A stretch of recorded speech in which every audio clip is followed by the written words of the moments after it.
In the quiet village of Namongo, life flowed as gently as the river that wound its way through the valley. Fishermen cast their nets at dawn, women washed their clothes by the banks, and children laughed as they skipped stones across the shimmering surface.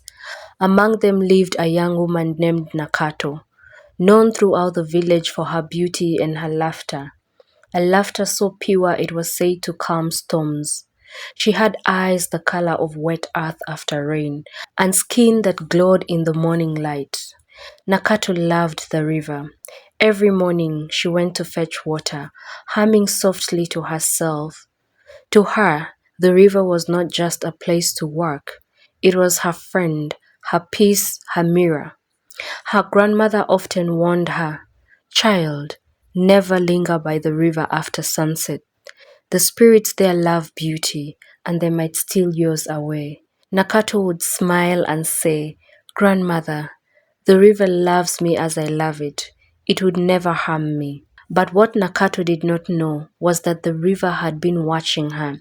Every dawn, every dusk, every melody she sang, and somewhere deep beneath its surface, a spirit's heart began to stir. One golden evening, as the sun sank low and painted the sky in fire, Nakato stayed by the river longer than usual. The air felt heavier than normal. The water was still, too still, as if it was holding its breath. She bent to fill her pot, humming her favorite song, when a voice whispered, "Nakato." Startled, she looked around.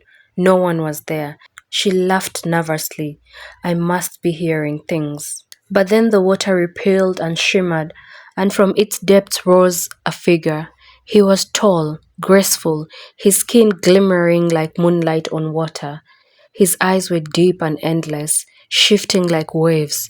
Around his shoulders, strands of riverweed hung like jewels, and every drop that fell from his body turned to light before touching the ground. Nakato froze. Who are you?" she whispered.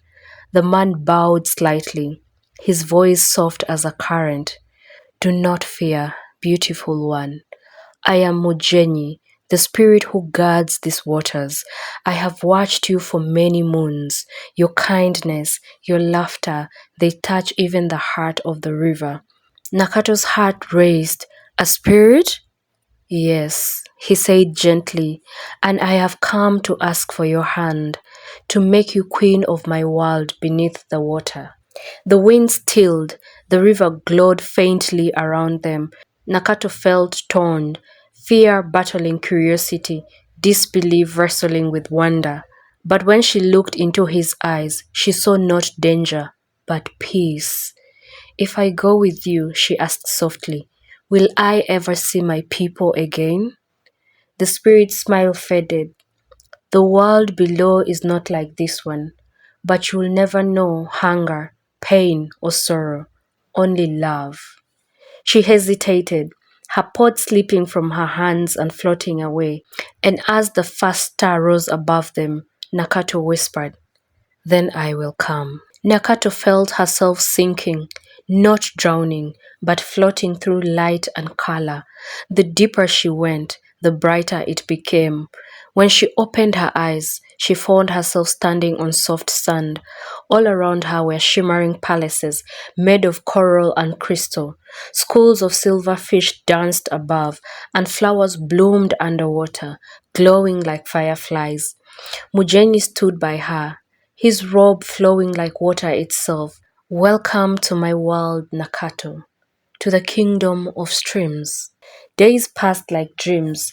The river flock celebrated her arrival. Spirits with bodies of mist and faces that shimmered like moonlight.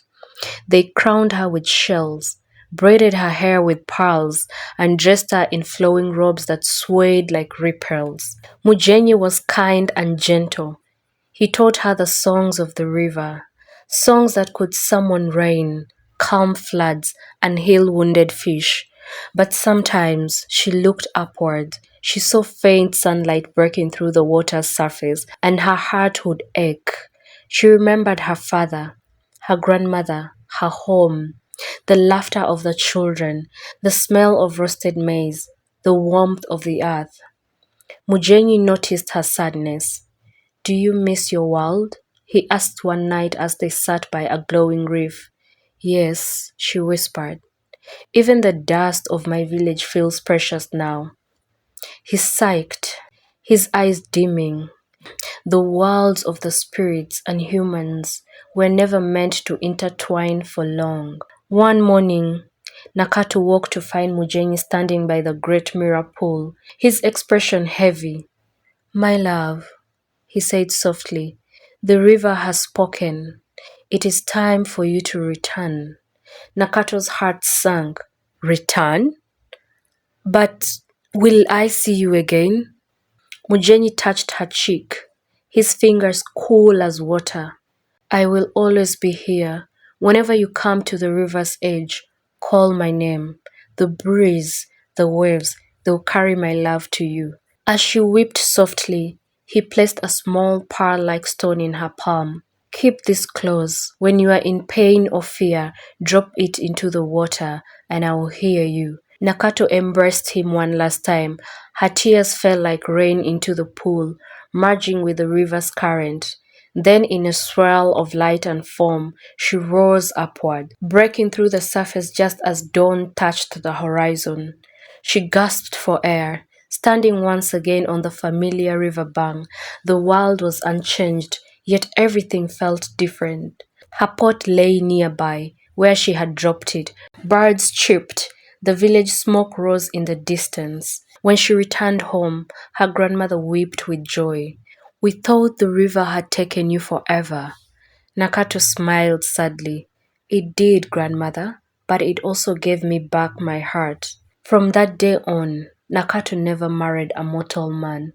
Each evening, she returned to the river to sing, her voice echoing across the valley. Villagers said that when her song reached the water, it shimmered as though answering her, and on nights when the moon was full, they swore they could see two figures, one of water, one of flesh, dancing together beneath the rippling waves.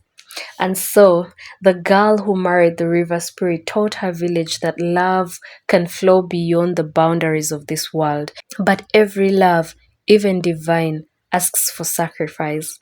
Would you trade your world for a love that lasts forever? Tell me in the comment section.